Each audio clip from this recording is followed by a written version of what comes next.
drage kolegice in kolegi, hvala, ker ste prišli na tiskovno konferenco brigadnega generala Antona Krkoviča pred odhodom na zaslišanje na sodišče. V uvodu bo brigadir Krkovič podal svojo izjavo, potem bo odgovarjal na vaše vprašanja. Končali bomo 20 minut pred 10, ker da ne bo zamudno. Tako da prosim, da ste kratki in da radi brigadni general izvedete. Hvala. Dobar dan. Hvala, ker ste se uznali tako velikim številom. Tudi naj pojasnim razlog za sklic tiskovne konference. Ta razlog temelji v izkušnji Patrije, torej procesa v zvezi s Patrijo. Ko smo se srečevali na stopnicah pred sodiščem za 20 sekund, vedno se me spraševalo, kakšne vtise imam, kaj napovedujem, kaj pričakujem. In vedno sem imel občutek vsa ta leta tega procesa, da nikoli nisem približno uspel stvari pojasniti tako, kot bi želel. Moj namen je bil s to konferenco, oziroma je ravno to, da bi zadeve v dovoljni meri pojasnil. Tudi to prepričan sem, da ta proces nima nikakršne podlage v realnih obtožbah, v realnem sojenju, ampak ima pomembno, strateško, globoko politično ozadje, kjer je gospa, ki si je pač zadala nalogo ali pa prevzela nalogo, da bo opravila vlogo tožilke. Torej, po mojem mnenju naprtila težko breme, tako sebi kot njeni družini. Moja napoved je, da s tem, kar želi, ne bo uspela in tudi ne bodo uspeli. Tisti, ki jo vodijo, torej, vidim jo kot instrument. V tem procesu, tisti, ki jo vodijo, jo bojo takoj zatem, ko ne bo uspela za svojo obtožbo in ne vem, sprožiti sodni proces proti meni, tudi pustili na cedilu. Vse, kar je realen cilj, ki ga jaz vidim, da ga je moč doseči, je to in obžalujem, da bo tako sebi, kot svoje družini, spraskala neravno plitke rane, ki so takrat nastale. In tudi napovedujem to, da status pilota agresorske armade Tonija Merlaka ne bo nikoli več takšen zgodovinsko, javno, formalno, kakorkoli stvari obrnjeno, kot je bil doslej do tega procesa. Kajti s tem je pač se odprla Pandorina skrinjica, zadeve je treba razčistiti, potrebno, tudi če jih ne bi hoteli, bo to zahtevalo sodišče, in seveda bomo pač morali vse detalje pojasniti. Dovolite mi še par kratkih uvodnih misli, potem bi pa odgovarjal na vaše vprašanje. Torej, vam moram povedati, da to noč, pa to že kakšno prej, nisem najbolje spal. Ne zato, da bi se bal, da bo za sestrelitev tega helikopterja, da je v resnici obsojen.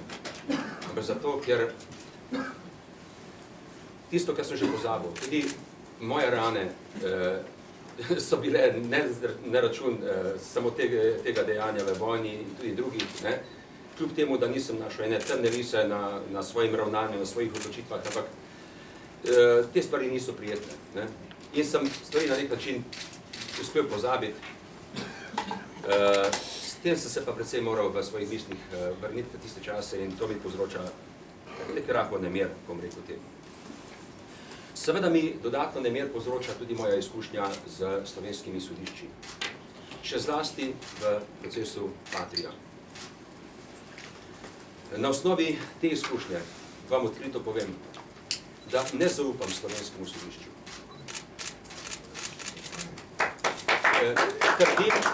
Trdim, da upravičeno.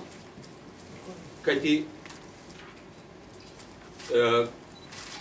v primeru Patrija sem bil obravnavan na tem sodišču.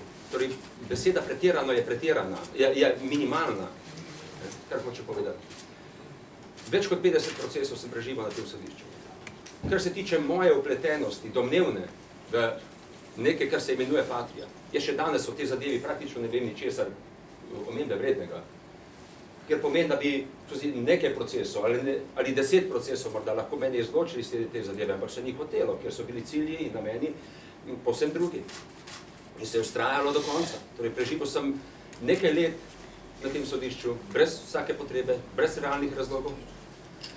In seveda, v začetku zadevo je imel mogoče nekoliko prelahkotno, ampak v končni konsekvenci sem 294 dni preživel v zaporu. Bil sem obsojen za nič. Če kdo ve zakaj, v resnici, naj mi to pove, ves čas kličem. Tako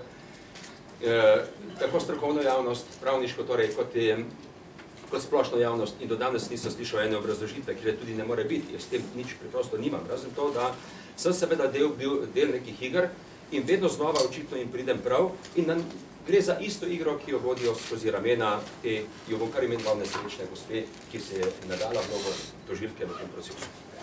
Torej, tudi danes se sprašujejo mnogi, oziroma me prepričujejo. Vse se ne more nič zgoditi. Ne verjamem. Zaradi izkušnje, ki jo imam s Patrijo. Ne verjamem. Naj še nekoliko detaljno opredelim razloge, zakaj ne verjamem. Torej, sodnica, ki bo danes opravila preiskovalni postopek z mano, je imela, tako mi razlagajo tudi pravniki, vso možnost, da bi na osnovi zavrnitve se strani tožilstva, torej te ovadbe in tako dalje, imela vse osnove za to, da bi predmet umaknila preprosto, ne? In ga zaključila. Ampak tega ni naredila. Sveda v javnosti se govori, jaz gospe sodnice ne poznam, ne? Ampak vse dva dogodka, dva dejanja te sodnice sta, ki nakazuje na to, da dobiva specialne primere. Naj izrečem eno definicijo slovenskega sodstva. Torej, jaz splošno znam rek je, da izjeme potrjujejo pravila. Jaz pa trdim, da slovensko sodstvo, torej, nas kritizirajo tiste, ki kritiziramo sodstvo. Kaj pa je narobe? Vsi delajo dobro, vsi splošno, večinoma primerov se rešuje korektno, celo, ne vem, pospešeno, da se zaostanki zmanjšuje in tako naprej. Jaz ne trdim, da to ni res. To je povsem možno. Ampak trdim pa še nekaj. Da gre za obraten fenomen. Da v slovenskem sodstvu pravila potrjujejo izjeme. Kako to v praksi izgleda, da ne bom stal preveč na površini ali pa v sferi abstrakcije. Torej, že dodeljevanje primerov sodnikov.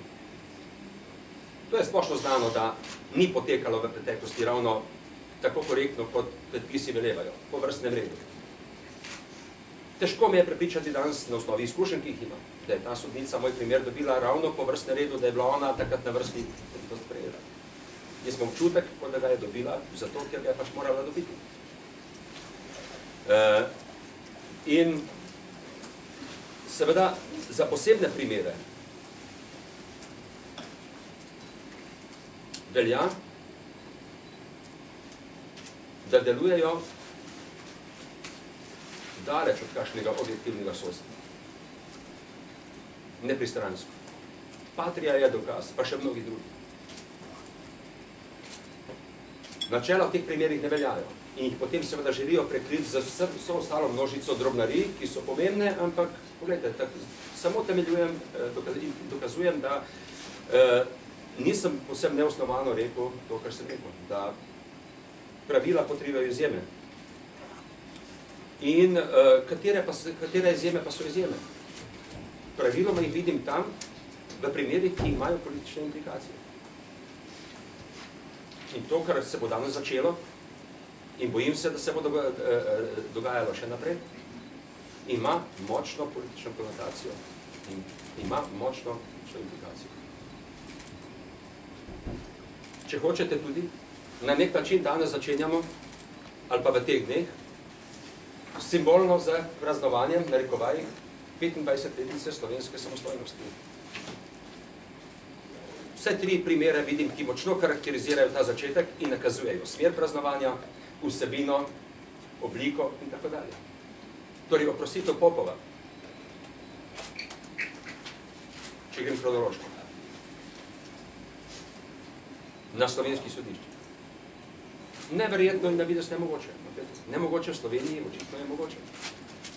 Ta oseba je vojni hudodelec. Ga jaz tudi tako imenujem javno. To je človek, ki je porušil povratbane. Pobijal je civiliste, vaše kolege. Vašega kolega novinarja je ustrelil direkten ukaz, je bil zbitralirali so. Za razliko od našega primera, ko je bil sestreljen helikopter in ne človek. Nadalje, razsodba Karadžiću. No, in danes sem jaz na vrsti. Tudi ne verjamem v slučajnost v smislu časa, v katerem se to dogaja.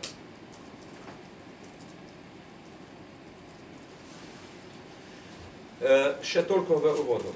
Nekdo me je danes zjutraj, ko sem vstopil v ta hotel, kjer imamo tiskovno konferenco, vprašal, kako se danes počutim, ko grem po času, ko se še žimnice na dobu niso dobro ohladile za menoj. Že zopet na tisto sodišče, ki me je tja poslalo. Približno tako sem odgovoril in dovolite mi, da to uporabim kot retorično vprašanje in vam povem to, kar mi na duši leži in želim povedati. Ne počutim se dobro. Slabo, poleg tega, kar sem že povedal, tudi zato, ker odhajam v hišo, če uporabim metaforično vojaški žargon, ki poveljuje kot vrhovni poveljnik. Oseba, ki je pač, recimo temu slučajno sin oficirja kontraobveščevalne službe Jugoslovanske armade, tiste armade, ki je bila agresor v času, ko sem ukazal sestrelitev helikopterja. In ne moram se znebiti občutka, da ti ljudje, ki se takrat niso uspeli maščevati, da se maščujejo zdaj. Morda tudi na takšen način, ker imajo možnost, da uporabijo pač v svoj vpliv v ozadju. Torej, ne mi govoriti, da sin gospe Merlakove, ki je pilot v Slovenski vojski danes, pri 40 letih skoraj, nima toliko vpliva, da bi gospe mami in svoji družini preprečil to, če bi hotel. Nič več obsod o njem na takšen način. Namig pa, tudi njega bi kazalo danes vprašati, pilot je v Slovenski vojski, kakšno mnenje ima o sestrelitvi tega helikopterja. Težko izključim, da oče ali pa družina gospoda, ki poveljuje tej hiši, nima vpliva, da se ne pogovarjajo o tem. Tako se lahko reče, ampak s temu ne bom verjel. To je človek, ki je govoril v času agresije odkrito in z navdušenjem o tepihovanju Slovenije.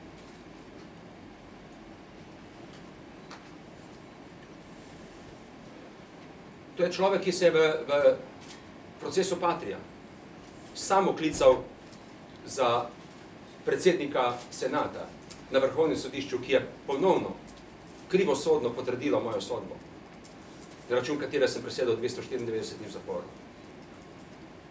In še marsikaj bi lahko našteval. Ne morem se danes mimo občutkov, da se gospa, ki ravno tako poveljuje nižji enoti te hiše, v okrožnemu sodišču, torej, deklarira in se slika naokrog za simboli tiste armade, kateri sem ukazal sestreliti helikopter. Tudi to me obremenjuje in z temi občutki uhajam danes v to hišo, zopet ob 10 uri. Tudi še ena stvar mi je ostala v spominu iz časa procesa proti Patrii. Vedno znova, ko sem vstopil v to hišo, kamor grem danes, če greste čez predverje in sem tudi naprosil novinarje, dajte se poslikati te table, pa naj nekdo javno pojasni, kaj te table predstavljajo. Ko stopam noter, se obrnem, na stenah vidim neka spominska obeležja z rdečim zvezdam, torej simbolom jugoslovanske agresorske armade, kateri sem sestrelil helikopter, in navedena so nekatera imena, ki se ne da drugače razumeti, tako da je to pač neko sporočilo, ki kliče po spoštovanju tega, kakor piše, tako se da razumeti, sicer tam nimajo kaj iskati, po mojem mnenju, česar se kaže spomniti, in skratka, tudi to me obremenjuje. Kdaj bo normalnost na teh sodiščih, poleg ostalega, tudi takrat, ko bo takih tabel tam ne bo. Te table ne grejo nekam ven. Ne?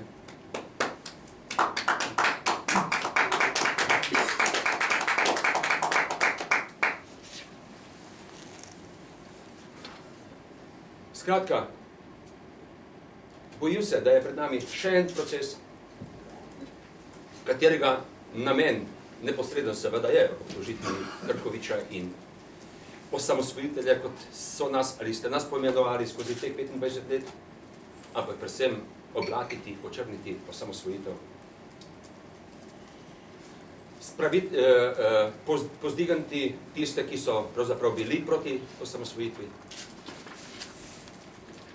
Poglejte, tudi Merlak, agresorski oficir, pilot agresorskega helikopterja, nikakršen naš sodelavec, je napisan enakovredno našim borcem na spomeniku na Žalah.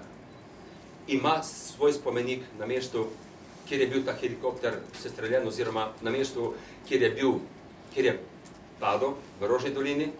No, če se že to načel, tam, odkoder je bil sestreljen, pa napovedujem, je treba postaviti ploščo spominsko in pospomniti slovensko zgodovino, slovensko javnost in turiste, ki prihajajo k nam, da je bil z tega mesta, torej iz stolpice Iskre, sestreljen prvi agresorski helikopter, in to ne samo v slovenski lokalni razsežnosti, ampak v tej kruti, umazani balkanski vojni, ki jo je vodila jugoslovanska armada.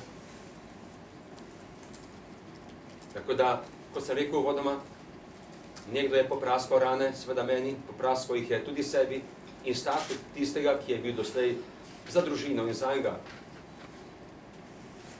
previsoko postavljen, bo s tem dejanjem postal realen. Toliko bi povedal za uvod. Pa prosim, če me vprašate, bom odgovoril na vprašanja. Tako je bilo rečeno, dajte me razumeti, da moramo pa zaključiti 20 do 10, kajti